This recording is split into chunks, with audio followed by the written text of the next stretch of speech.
Hello प्यारे बच्चों। तो बेटा आज हम बात करने वाले हैं एम्स भटिंडा के बारे में। काफ़ी एम्स की बात हम कर चुके हैं, कुछ एम्स अभी पेंडिंग हैं और सारी डिटेल में बात करेंगे। Number of seats, rank versus marks जो इंपॉर्टेंट होते हैं और जितनी भी फैसिलिटीज़ हैं एम्स भटिंडा के अंदर आज तक जो भी नया इंट्रोड्यूस हुआ है सारी इसके अंदर इंक्लूड है। मतलब कंप्लीट वीडियो है, जैसे आपने पहले एम्स की देखी है as it is same AIIMS Bathinda की भी वीडियो होने वाली है।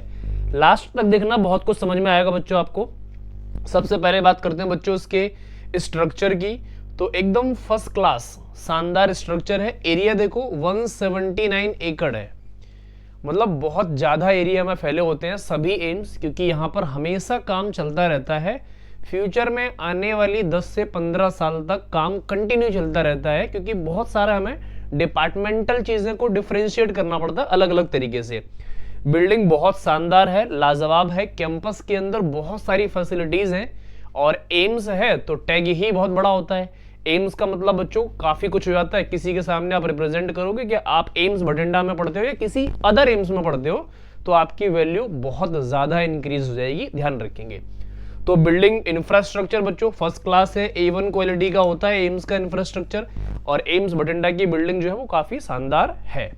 आगे बात करते हैं बच्चों, ये है एलिजिबिलिटी क्राइटेरिया बच्चों। क्या होना चाहिए? 17 साल कम से कम होने चाहिए बच्चों 31 दिसंबर 2026 से पहले। और अपर एज लिमिट यहाँ पर डिफाइन नहीं होती है। आप कितने भी साल के हो गए हैं तो भी आप एम्स के अंदर या नीट 2026 का एग्जाम आप दे सकते हैं, ये बेसिक बात है। क्वालिफिकेशन बच्चों 12th होनी चाहिए किसी भी एक स्टैंडर्ड बोर्ड से, मतलब जो ऑथराइज्ड बोर्ड हो उससे 12th आपकी होनी चाहिए। सब्जेक्ट क्या चाहिए बच्चों? फिजिक्स, केमिस्ट्री, बायोलॉजी और इंग्लिश, ये कंपलसरी चाहिए आपकी क्लास 12th के अंदर। 10th से हमें लेना देना नहीं होता है। अच्छा, मिनिमम मार्क्स कितने चाहिए 12th के अंदर? तो बच्चों जनरल कैटेगरी के अंदर होगा तो 60%, ओबीसी, एससी और एसटी के अंदर 50% होते हैं। ये हमारी बेसिक बातें हैं, ये अगर आप फुलफिल करेंगे तब आप एलिजिबल होंगे एम्स की काउंसलिंग के अंदर, ध्यान रखें बच्चों। ये बात हमारी क्लियर हो गई। आगे चलते हैं। ये सबसे डिफिकल्ट पार्ट होता है बच्चों, इसको सर्च करना, बनाना, समझना, तो ये बहुत टाइम कंज्यूमिंग होता है, इसको अच्छे से समझना आप लोग। जनरल कैटेगरी से बच्चों 670 से लेके 685 मार्क्स चाहिए आपको। रैंक कितनी चाहिए बच्चों? 1500 से लेके 2200, मतलब 2000 रैंक भी बोल सकते हो। अच्छा ठीक है। ईडब्ल्यूएस के अंदर बच्चों आजकल नंबर ऑफ स्टूडेंट बढ़ने लगे हैं बहुत ज्यादा, तो जिसकी वजह से उसकी कट ऑफ बढ़ने लगी है, क्योंकि ईडब्ल्यूएस के अंदर सीट्स बच्चों रिजर्व होती हैं। तो इस चीज को थोड़ा सा ध्यान में रखते हुए थोड़ी सी मार्क्स बढ़े हैं, 660 से लेके 670 और 675 भी हो सकते हैं बच्चों, ये है ना। इसमें 5 मार्क्स और इंक्लूड करके चले, सेफ स्कोर बता रहा हूं मैं। 3000 से लेके 4500 रैंक आपकी एक अच्छी स्टैंडर्ड रैंक मानी जाएगी, मतलब आप सेफ स्कोर में खेल रहे होंगे। ओबीसी की बात करोगे बच्चों 665 से लेके 765, और ये 660 भी कर सकते हैं आप, यहां मैंने बढ़ा के लिखी हुई है, और ये 675 यहां पर ठीक है। रैंक बच्चों 2500 से लेके 3500, यही रैंक आपकी रहने वाली है, इसी के बीच में ये रहने वाला है। एससी कैटेगरी से बिलोंग करते हैं बच्चों तो 600 से लेके 630, और यहाँ पर 16000 से लेके 22000 रैंक तक आपकी रहने वाली है। ओपनिंग और क्लोजिंग रैंक की बात हम कर रहे हैं बच्चों, ये आपकी सेफ स्कोर है। एसटी कैटेगरी के अंदर बच्चों यहाँ 560 भी कर सकते हैं, और यहाँ 590 तक भी जा सकती है, डिपेंड करता है बच्चों नंबर ऑफ स्टूडेंट, थोड़ा सा वेरिएशन रहेगा। ये मैंने मैक्सिमम लिख रखी है, मैक्सिमम रैंक यहाँ तक जाएगी, इससे पहले ही आपको कॉलेज मिल जाएगा। एम्स भटिंडा 30,000 रैंक से लेके 45,000 रैंक तक ये आपका सेफ स्कोर रहने वाला है। इतने मार्क्स पे इतनी रैंक आराम से आपकी बन जाएगी एम्स भटिंडा के लिए। ये बच्चों अच्छे से आप नोट डाउन कर ले, समझ ले, स्क्रीनशॉट ले ले, क्योंकि ये आपको बहुत ज्यादा रिक्वायरमेंट होने वाला है। अच्छा, ये बच्चों एम्स भटिंडा का फेस्ट आरोहा, मतलब हर साल ऐसा बोल सकते हो सेलिब्रेट किया जाता है 3 दिन के लिए। अरोहा अरोहा, ऐसे ही सभी एम्स के अलग अलग एनुअल फेस्ट होते हैं, और ये जिंदगी में आपको मतलब ऐसा बोल सकते हो ये आपकी मेमोरीज बन रही है। जब जब आप किसी चीज को याद करोगे तो उसमें अरोहा जरूर आपके याद में रहने वाला है, क्योंकि ये बहुत शानदार, बहुत लाजवाब, बहुत सारी सेलिब्रिटीज यहाँ पर होती हैं, बहुत सारे बड़े बड़े डॉक्टर्स होते हैं आपके, मतलब बहुत कुछ यहाँ पर आपको सीखने को मिलेगा, समझने को मिलेगा। लाइफ में क्या अचीव करना है वो सारी चीजें आपको ऐसी जगह जाने से ही समझ में आती हैं कि कौन कितना ऊपर है, कौन कितना नीचे है और हमें कहाँ जाना है। तो ये आपका यादगार रहने वाला है बच्चों, ये आपका ड्रीम होना चाहिए कि एम्स बठिंडा में अरोहा मुझे ज्वाइन करना है। उसके लिए आपको रैंक लानी पड़ेगी नीट के अंदर, और रैंक लाने के लिए आपको पढ़ना पड़ेगा। एक ही काम है आपका, पढ़ना पढ़ना और सिर्फ पढ़ना। ये फेस्ट आप जरूर एंजॉय करें बच्चों। आपका ड्रीम कॉलेज कौन सा एम्स है आप कमेंट करके बताएं। एम्स के अलावा आप किस किस कॉलेज को प्रेफरेंस में रखते हैं वो भी कमेंट करके बताएं। सभी कॉलेजेस के पास आपको मैं वीडियो बना के दूंगा, बहुत ही अच्छी, मतलब सारी इंफॉर्मेटिव इंफॉर्मेशन जो आपको रिक्वायरमेंट है 2026 के लिए वो सभी आपको वीडियो के अंदर कवर होने वाली है। फैसिलिटीज की बात करते हैं बच्चों। आउटडोर फैसिलिटीज में क्रिकेट ग्राउंड है, देख रहे हो ज्यादातर हिंदुस्तान के अंदर, भारत के अंदर क्रिकेट के लोग बहुत शौकीन है, तो भैया क्रिकेट ग्राउंड आपको मिल रहा है, मतलब पढ़ते भी रहो और खेलते भी रहो, दोनों चीजें पैरेलल चलेंगी। अच्छा, वॉलीबॉल कोर्ट होता है, ये जनरली सभी एम्स के अंदर होता है। बास्केटबॉल कोर्ट ये भी सभी एम्स के अंदर होता है। टेनिस कोर्ट ये भी सभी एम्स के अंदर होता है, ये ध्यान रखेंगे। क्रिकेट ग्राउंड यहां पर है, ये इंपॉर्टेंट है। इंडोर फैसिलिटीज के अंदर जिम, बेटा आजकल ना बॉडी सॉडी बनाने का बहुत ज्यादा क्रेज है और पोल्यूशन भी बहुत हो रहा है, तो भैया बॉडी सॉडी बनाओ, थोड़े फिट रहो तो ज्यादा दिन तक चलोगे।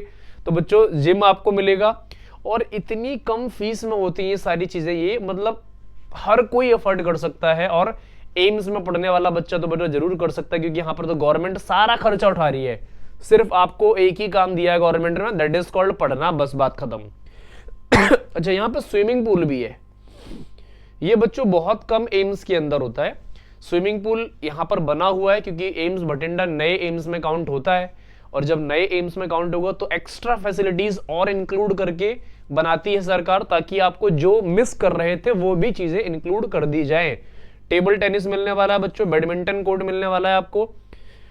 अच्छा, रिक्रिएशन रूम मिलने वाला है बच्चों। कोई भी सेलिब्रेशन छोटा मोटा होता तो रिक्रिएशन रूम के अंदर हम सेलिब्रेट कर सकते हैं चीजों को, या कोई मतलब ऐसा आपके प्रोफेसर कभी कभी आपको चीजें समझाएंगे तो आप रिक्रिएशन रूम के अंदर वो भी सारी चीजें कर सकते हैं। अच्छा, बहुत अच्छा एक प्लेग्राउंड मिलने वाला है बच्चों। टीवी रूम्स तो सबके अंदर मिलते हैं बच्चों। आपको सेपरेट फर्स्ट ईयर में नहीं, सेकेंड और थर्ड ईयर के बाद आपको सेपरेट हॉस्टल का रूम मिलने वाला है।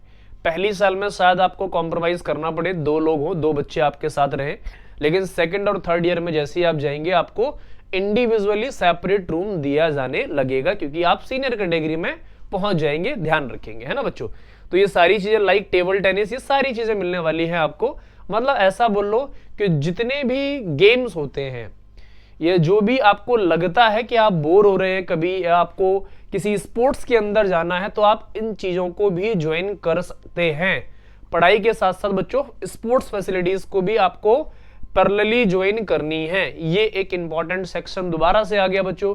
नंबर ऑफ सीट्स, तो जनरल के अंदर 30 सीट्स रिजर्व है बच्चों। ईडब्ल्यूएस के अंदर देखो 11 सीट्स रिजर्व है। इसी को मैं बोल रहा था, नंबर ऑफ स्टूडेंट ईडब्ल्यूएस के अंदर ज्यादा होने लगे हैं और रिजर्व सीट जो है वो कम है, इसीलिए यहां पर कंपटीशन बढ़ने लगा है बच्चों। हायर मार्क्स पे आपको कॉलेज मिलता है। एससी कैटेगरी के अंदर 15 सीट्स हैं बच्चों, है ना, और एसटी के अंदर 8 है, और ओबीसी के अंदर 26 रिजर्व है, और पीडब्ल्यूबीडी के अंदर 2 सीट्स रिजर्व हैं। तो आप लोग अपने अपने अकॉर्डिंग नंबर ऑफ सीट्स को जरूर लिख लें, समझ लें, क्योंकि आपको इस रैंक में जो मैंने अभी बताई थी उस रैंक में आना पड़ेगा, तभी आपकी सीट रिजर्व होगी। और आपको सिर्फ उसके लिए एक ही काम करना है, पढ़ना पड़ेगा बच्चों, है ना, पढ़ना पड़ेगा। अच्छा, अब बच्चे पूछेंगे सर आपने सारी बातें बता दी, फीस कितनी लगती है भैया एम्स बठिंडा के अंदर?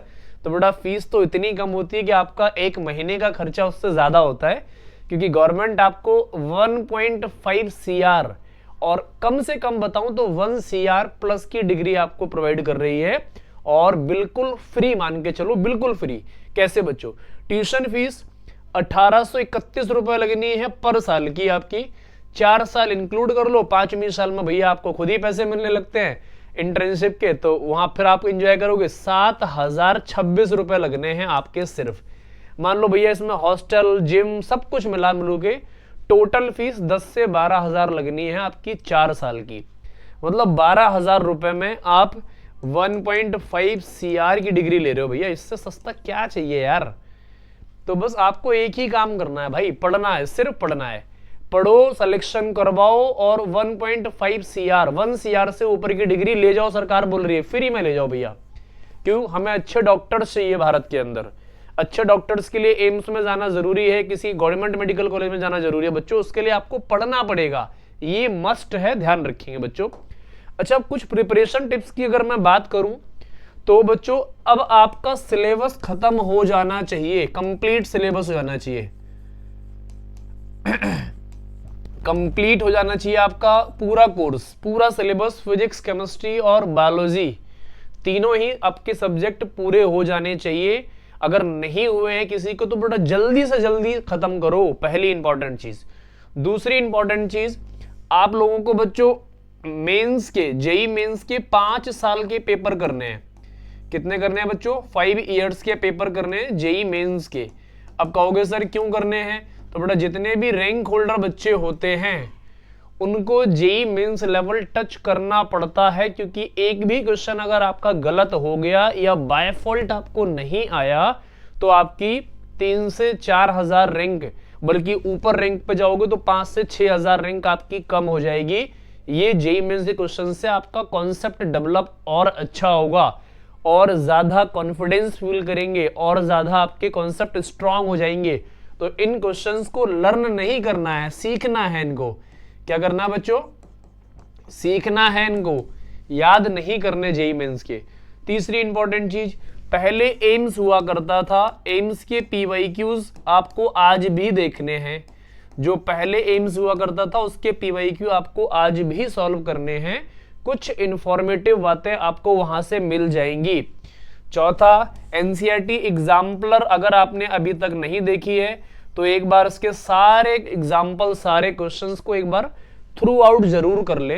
कुछ नई बात लगे जो आपने नहीं सीखी है पहले, उसको नोट डाउन कर ले, वही बार बार रिपीट करनी है। पांचवी टिप्स, आपको हर 3 से 4 दिन के अंदर आपको एक पूरा फुल सिलेबस 720 मार्क्स का पेपर लगाना है। कितने XYZ कितने मार्क्स है वो आपको लिख के अपने रूम के अंदर चिपका लेने हैं और हर बार कोशिश ये करनी है कि 5 से 10 नंबर आपके इंक्रीज होने चाहिए हर पेपर के अंदर। और जितनी भी इसके अंदर मिस्टेक्स हो रही हैं उन मिस्टेक्स को आपको एक कॉपी में लिखना है और उन मिस्टेक्स को आपको रिपीट करना है रेगुलर बेसिस पे, बार बार लूप में रिवाइज करना है। क्यों? वही मिस्टेक्स आपको बच्चों नीट में दिखने वाली है और नीट में आपकी मिस्टेक नहीं होनी चाहिए, ये ध्यान रखेंगे बच्चों। ये 5 टिप्स मैंने आपको दी है, पांचों बहुत इंपॉर्टेंट है, फॉलो करो। 30 से 35-40 नंबर आपके कुछ दिनों के अंदर ही इंक्रीज हो जाएंगे। फिर आप कहेंगे बच्चों कि इससे हमें बहुत ज्यादा फायदा हो रहा है, क्योंकि बच्चों गवर्नमेंट आपको एक ही चीज बोल रही है, सरकार आपको, आप अच्छे डॉक्टर बन के निकले। और इस देश में बहुत कमी है डॉक्टरों की, उन कमियों को पूरा करें, उसके लिए आपको सिर्फ और सिर्फ पढ़ना है। तो एम्स बठिंडा में बच्चों आज इतना ही, बाकी आपसे मिलेंगे नेक्स्ट एम्स में किसी नेक्स्ट अच्छी सी वीडियो के साथ। और हाँ, इससे पहले की वीडियोस अगर आपने नहीं देखी है तो उन वीडियोस को भी जाके एक बार जल्दी से समझ लो और अपने ड्रीम कॉलेज को कमेंट कर दो, ताकि मैं उस कॉलेज के ऊपर भी एक अच्छी सी वीडियो आपको कंप्लीट इंफॉर्मेशन प्रोवाइड कर सकूं। ओके बच्चों।